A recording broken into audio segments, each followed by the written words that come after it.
Halo sobat kita, selamat datang di podcast Kata Kita. Obrolan bermakna tentang bangsa dari kita untuk Indonesia.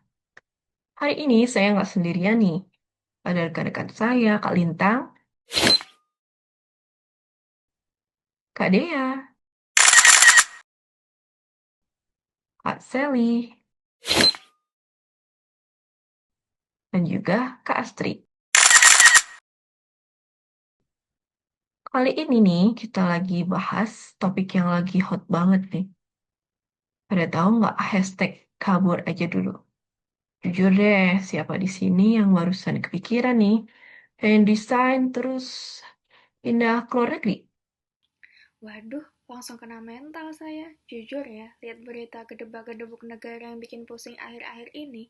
Sebagai Gen Z, hashtag kabur aja dulu tuh kerasa kayak exit plan yang paling masuk akal nggak sih sekarang?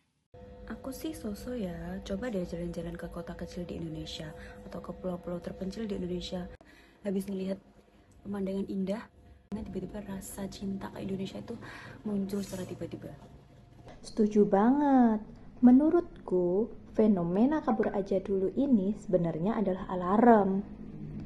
Kita itu bukan benci sama tanah airnya, tapi kita penat sama kebisingannya. Kita butuh jarak nih untuk bisa melihat Indonesia dengan lebih jernih lagi. Menarik. Berarti makna kabur ini bukan berarti nggak cinta tanah air ya? Coba menurut Mas Sintang, yang biasanya paling bijak kalau soal pengabdian, gimana? Kalau menurut aku, kabur aja dulu itu adalah bentuk self-healing. Kita boleh istirahat, kita boleh ambil napas, tapi tujuannya adalah buat recharge energi. Supaya pas balik, kita punya semangat baru buat benerin apa yang bikin kita pengen kabur tadi.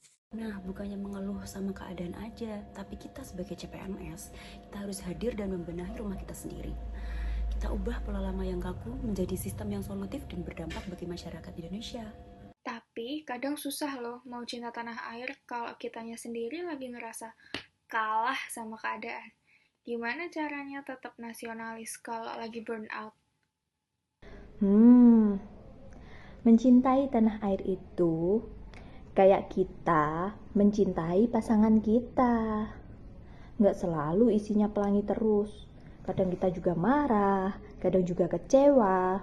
Justru dengan kita pengen kabur, terus balik lagi nih untuk memperbaiki semuanya, itu adalah level cinta paling tinggi. Kita nggak nyerah sama keadaannya, tapi kita hanya beristirahat sebentar. Bener banget. Aku tuh pas di tempat jauh, aku tuh selalu kangen banget sama tempat kelahiranku. Kota kecil yang sederhana tapi punya banyak cerita. Nganjuk terkenal dengan sebutan Kota Angin karena memang tempatnya di lereng Gunung Pandan dan juga Gunung Wilis. Nggak hanya itu sih, makanan khasnya kayak nasi becek, dumblek yang kaya rasa, serta minuman wedang secang yang bikin hangat tubuh tentunya. Bikin aku jadi pengen cepet pulang. Kalau dipikir-pikir lagi nih, nggak ada yang bisa jadi pengganti tempat kelahiran kita.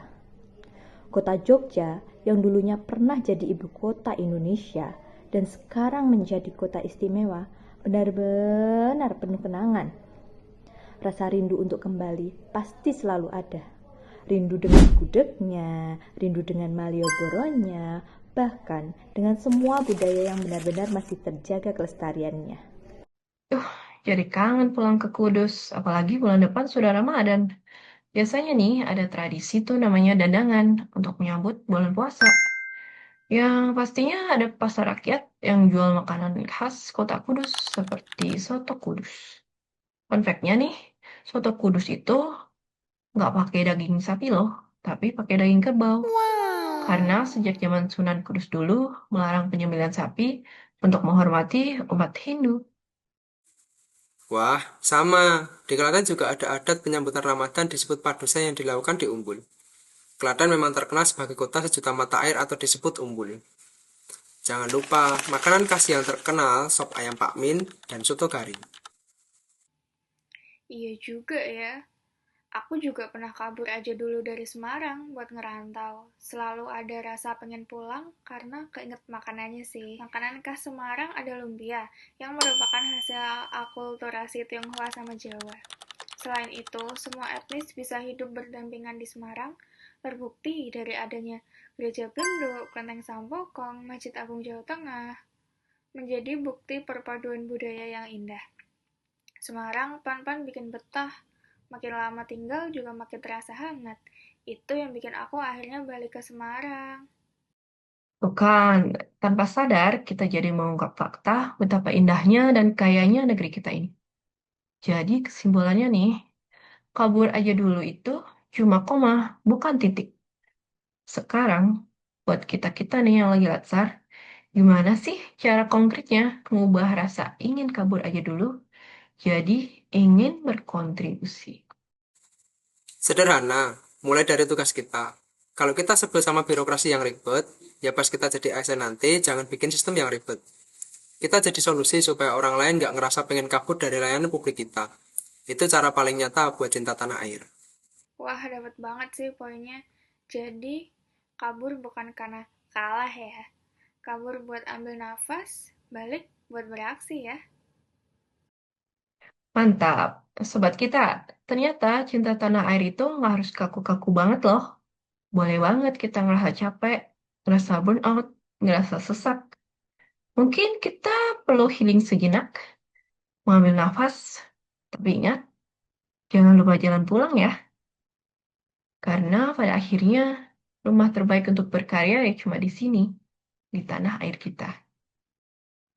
Sampai jumpa di episode kata kita berikutnya. Dah.